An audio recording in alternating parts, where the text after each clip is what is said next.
Hello student, তোমরা যারা ক্যালকাটা ইউনিভার্সিটির আন্ডারে ইতিহাস অনার্সের ছাত্রছাত্রী আছো এবং তোমাদের প্রথম সেমিস্টারে CC1 পেপারে সাপ্লি আছে, তোমাদের জন্য আজকের ক্লাসটা খুবই গুরুত্বপূর্ণ। আজকের ক্লাসে তোমাদের 100% কমনযোগ্য বড় প্রশ্নর সাজেশান নিয়ে আলোচনা করব। এছাড়া তোমরা ছোট প্রশ্ন কি করবে, অর্থাৎ 1 নম্বরের SAQ কি করবে সেটাও আলোচনা করে দেব। প্রথমে দেখে নাও 10 নম্বরের প্রশ্নগুলো। 10 নম্বরের আমি এখানে মোট প্রশ্ন রেখেছি 11টি।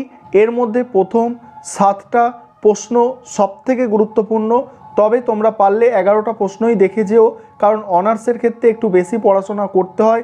যেহেতু একবার সাপ্লি আছে, পরবর্তীকালে যদি আবার সাপ্লি এসে যায় সেক্ষেত্রে সমস্যা হতে পারে। দেখে নাও প্রথম প্রশ্ন, প্রাচীন ভারতের ইতিহাস পুনর্গঠনে প্রত্নতাত্ত্বিক উপাদানের গুরুত্ব আলোচনা করো। দ্বিতীয় প্রশ্ন, উপমহাদেশের বিভিন্ন নব্যপ্রস্তর কেন্দ্রের বিবরণ দাও। 3 নম্বর প্রশ্ন, হরপ্পা সভ্যতার পতনের মূল কারণগুলি আলোচনা করো। 4 নম্বর প্রশ্ন, আর্য সমস্যা বিশ্লেষণ করো। 5 নম্বর প্রশ্ন, পরবর্তী বৈদিক যুগের রাজনৈতিক অবস্থা ঋগ বৈদিক যুগের তুলনায় কিভাবে পৃথক ছিল। তারপরের প্রশ্ন কি আছে দেখো, মগধের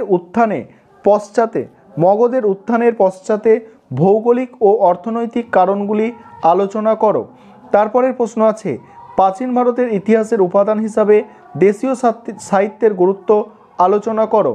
পরের প্রশ্ন, মধ্যপ্রস্তর যুগে গুহা শিল্প সম্পর্কে একটি টিকা লেখো। নেক্সট প্রশ্ন আছে, ঋগ বৈদিক যুগে আর্থসামাজিক জীবন সম্পর্কে আলোচনা করো।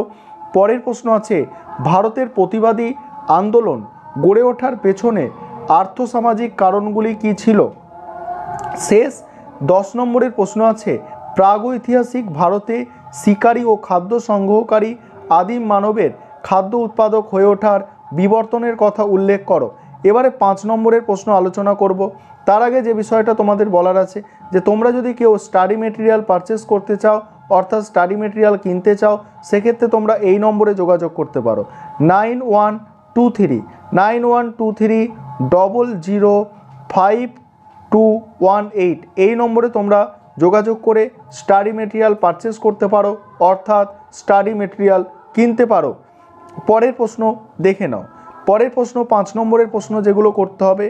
প্রথম প্রশ্ন, হিস্ট্রি ও ইতিহাসের মধ্যে পার্থক্য নির্ণয় করো। দ্বিতীয় প্রশ্ন, প্রাচীন ভারতীয় ইতিহাস অনুধাবনে চৈনিক সাহিত্যিক উপাদানের গুরুত্ব আলোচনা করো। তারপরের প্রশ্ন আছে দেখো, ভারতে প্রাচীন প্রস্তর যুগের প্রধান বৈশিষ্ট্য আলোচনা করো। নেক্সট প্রশ্ন আছে, হরপ্পা সভ্যতার ধর্ম সম্পর্কে একটি টিকা লেখো। তারপরের প্রশ্ন, বৈদিক যুগে চতুরাশ্রম প্রথার ওপর একটি সংক্ষিপ্ত টিকা লেখো। তারপরের প্রশ্ন আছে দেখো, চিত্তধূসর মৃৎপত্রের বৈশিষ্ট্য কী ছিল। পরের প্রশ্ন, বৌদ্ধ ধর্মকে কেন প্রতিবাদী ধর্ম বলা হয়। নেক্সট প্রশ্ন, জৈন ধর্মের মূল শিক্ষার ওপর একটি সংক্ষিপ্ত টিকা লেখো। তারপরের প্রশ্ন আছে, প্রাচীন ভারতের ইতিহাসের উপাদান হিসাবে মুদ্রার গুরুত্ব আলোচনা করো। নেক্সট আছে, কৌটিল্যের অর্থশাস্ত্রের ওপর একটি টিকা লেখো। পরের প্রশ্ন, মেঘালিথ সম্পর্কে একটি টিকা লেখো। তারপরের প্রশ্ন, অষ্টাঙ্গিক মার্গ কী। পরের প্রশ্ন আছে, প্রাচীন ভারতের ইতিহাসের উপাদান হিসাবে বৈদেশিক সাহিত্যের গুরুত্ব আলোচনা করো। তারপরের প্রশ্ন আছে, মাইকোলিথ সম্পর্কে একটি টিকা লেখো। এই প্রশ্নগুলো তোমরা করে যাও।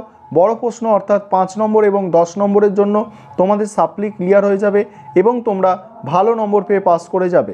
এবং তোমরা ছোট প্রশ্নের জন্য কি করবে, 2021 সালের প্রশ্ন, 2020 সালের প্রশ্ন এবং 2019 সালের প্রশ্ন, এই 3 বছরের প্রশ্নপত্র সলভ করে যাও।